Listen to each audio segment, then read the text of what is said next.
For certain materials, you can purchase on the so-called spot market. Spot market, okay. So copper, for instance, has a very active spot market. Nickel has a very active spot market. Cobalt has a very narrow spot market. And at the moment, there is no spot trading at all for rare earths because they're so constrained. So it depends, first of all, what kind of material you're looking for. And then once you've narrowed that down, you can either, in some cases, approach a company directly and propose an offtake agreement. So an offtake agreement is where a user guarantees to buy a certain amount of material from the mining company. So it could be 100,000 kilograms of copper or something. And they can do an offtake agreement, which will guarantee them that they will get the amount of material that they need from that particular supplier. In that sense, it's much more reliable than the spot market purchasing, because the spot market is where the suppliers sell their excess product. So if they don't happen to have any excess, there's nothing available in the spot market to buy.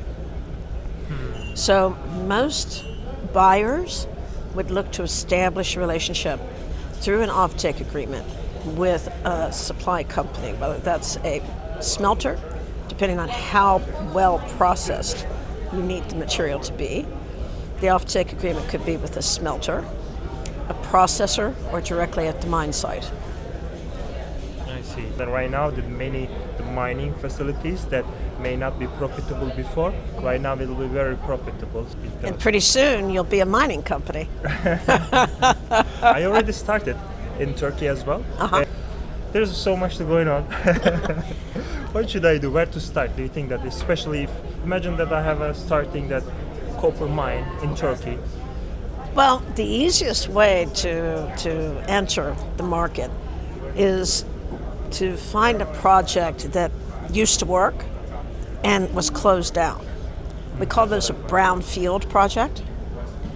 Find a brownfield project and then do some exploration geology. So after making sure that the structure is safe, What structure? Company? the mine. Oh, mine structure. You Yes. mean like, okay, the actual playground? Okay. Yes, yeah, and not a playground, mine that has mining. been abandoned, a mine that has no longer worked. How about they already find it, they know it, but let's say there is no mining, right? It's not functional. Would it be worth it to start over, or? Yes, if you're in a scenario where you already know that there's definitely a resource there, then you need to buy that land. This is the best thing to do if it's possible. So if it's not owned by the state and you can actually purchase that land, you should purchase the land.